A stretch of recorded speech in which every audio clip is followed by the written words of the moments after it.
izin memperkenalkan diri. Nama Nilu Putu Amelia Sari, NIM 2027059, kelas 2A. Di sini saya akan mempraktekkan video pemeriksaan fisik sistem pernapasan. Di sini adapun alat yang perlu kita persiapkan. Di sini ada stetoskop, ada handscoon, ada hand sanitizer, dan di sini ada bengkok. Selamat pagi adik. Selamat pagi sus. Bagaimana keadaan adik hari ini? Enggak mendingan sus. Baik, hari ini kakak suster akan melakukan pemeriksaan fisik sistem pernapasan adik untuk mengetahui bagaimana status pernapasan adik. Apakah adik bersedia? Bersedia sus. Baik, nah di sini sebelum kakak suster mau melakukan pemeriksaan fisik, kakak suster akan mencuci tangan dan memakai handscoon terlebih dahulu. Baik, di sini kita akan mencuci tangan 6 langkah menggunakan hand sanitizer.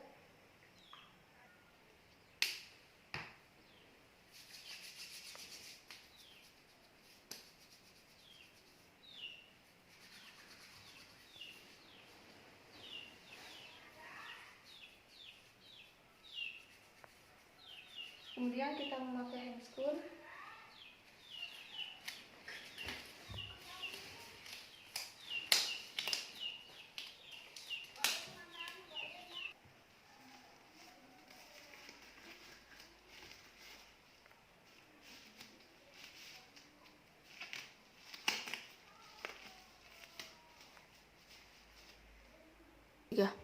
Nah, pertama di sini kita akan melakukan inspeksi atau melihat atau mengobservasi. Di sini pertama kita inspeksi daerah warna kulit sekitar wajah dan bibir. Apakah ada kebiruan atau cyanosis?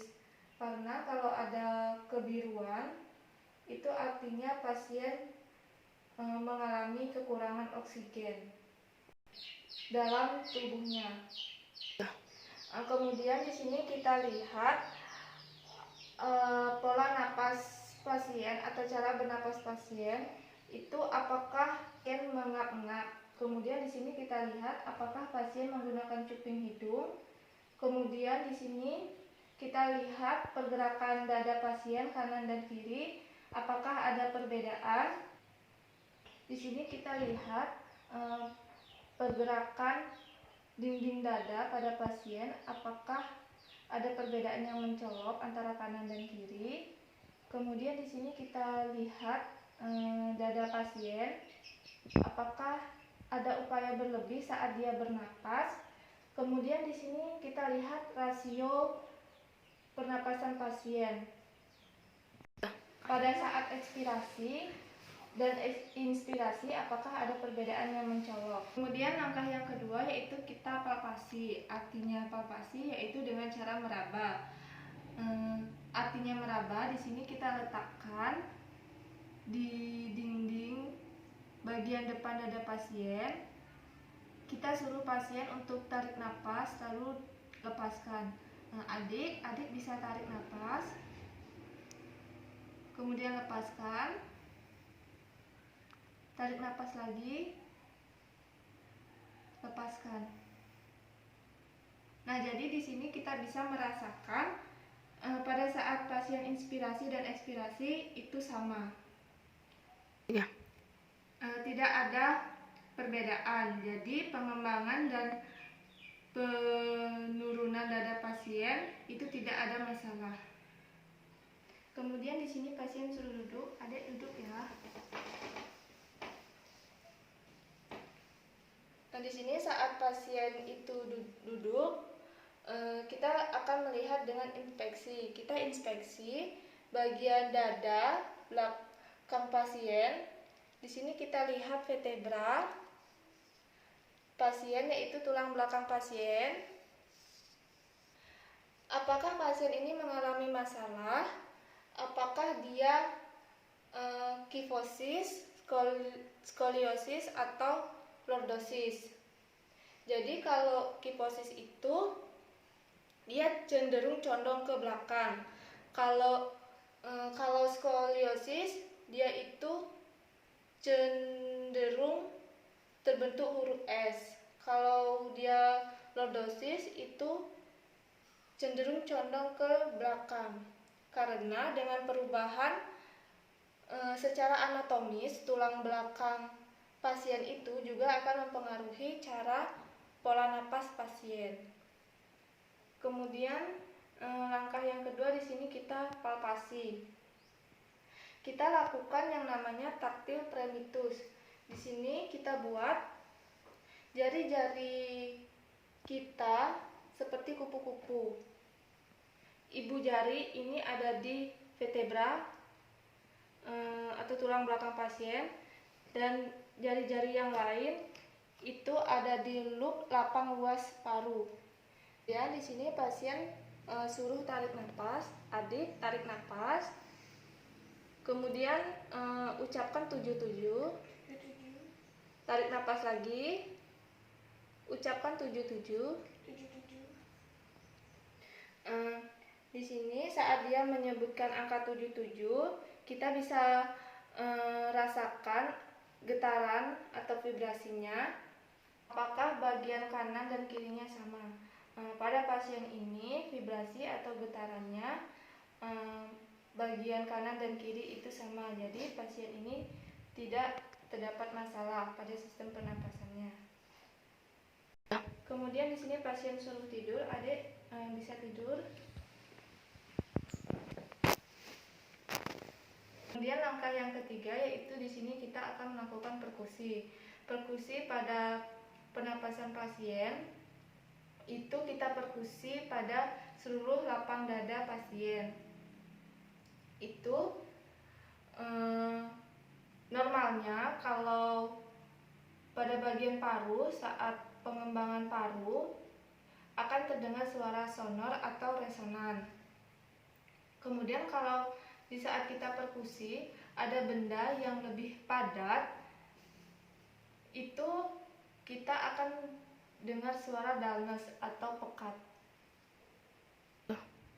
Jadi kalau kita lihat memandang dada, intratorakal dada itu tidak hanya ada paru, yaitu ada jantung sebelah kiri, kemudian ke bagian sini dikit ada hati sebelah kanan bagian bawah. Jadi pada saat lapang paru kita perkusi, kemudian kita perkusi, kita ketuk di sini,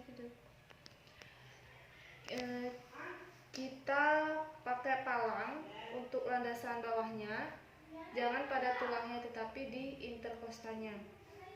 Di sini interkostal 1 dan 2 kita coba ketuk.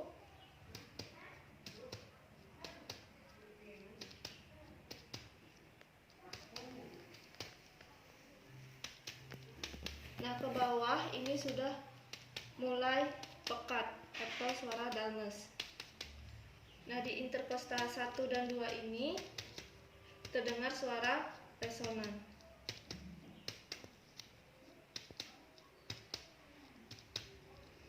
Kita pindah ke sebelah kanan di interkostal 1 dan 2.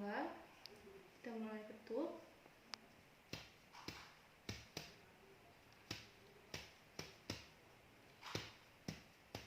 Nah, ini sudah terdengar suara resonan. Kemudian kita tutup.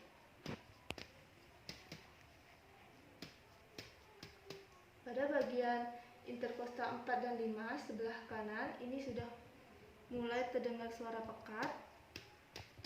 Nah, ini sudah suara pekat atau dullness. Di sini sudah area hati, bagian dari hati. Nah, kalau terjadi suara saat kita perkusi, ada perubahan suara dari resonan menjadi pekat, yang itu adalah area paru yang mengalami masalah. Kemungkinan bisa karena efusi, kemungkinan bisa karena hemotoraks, sehingga saat dilakukan perkusi ada area-area yang tampak lebih pekat. Kemudian yang terakhir yaitu kita lakukan auskultasi.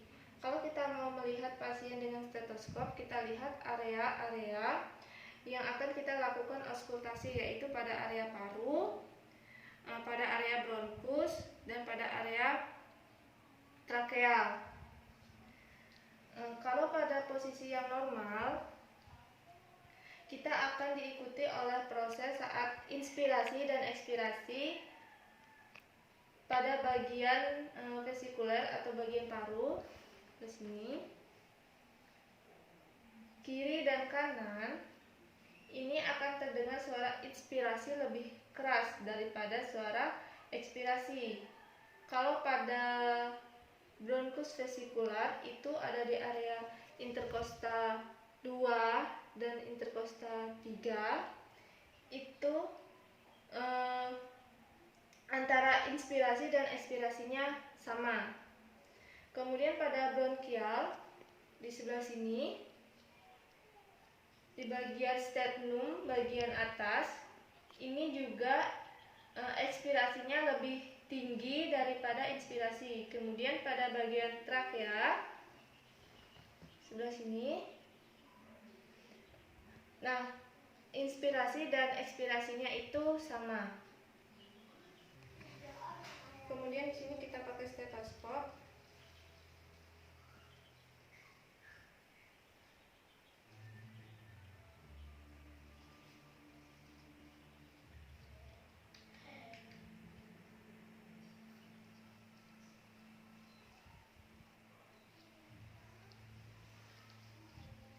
Kita periksa bagian vesikular pada pasien. Tarik nafas, hembuskan lewat mulut, tarik nafas lagi,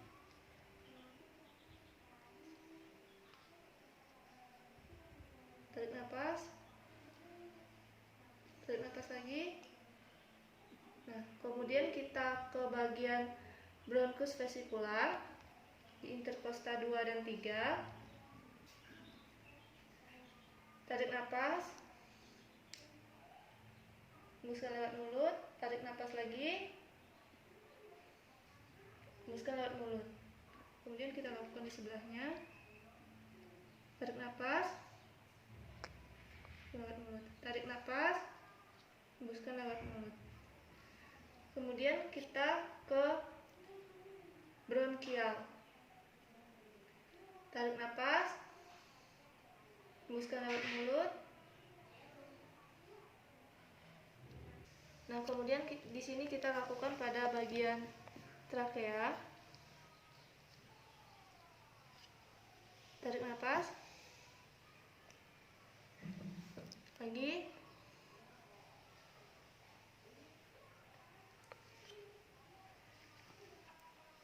pada pasien ini tidak ada suara tambahan. Yang memungkinkan adanya suara tambahan atau suara yang tidak normal itu bisa ada rales, kemudian ada suara ronki, kemudian bisa juga suara wheezing. Kalau suara rales itu biasanya suara ditimbulkan berisik karena ada perlengketan sekret yang sangat lengket. Kemudian kalau ronki itu adanya mukosa mukus yang banyak sehingga dia susah keluar. Kemudian kalau wheezing itu adanya terdengar kalau ada proses penyempitan di jalan pernapasan. Baiklah adik, pemeriksaan hari ini sudah selesai. Bagaimana perasaan adik? Sudah mendingan sus. Baik, nanti kakak suster sekitar jam 12 akan kembali ke sini lagi untuk memberikan adik obat. Pemeriksaan hari ini sudah selesai. Nanti kalau adik butuh apa-apa, adik bisa pencet bel yang di belakang. Sudah cukup, adik bisa istirahat ya adik ya.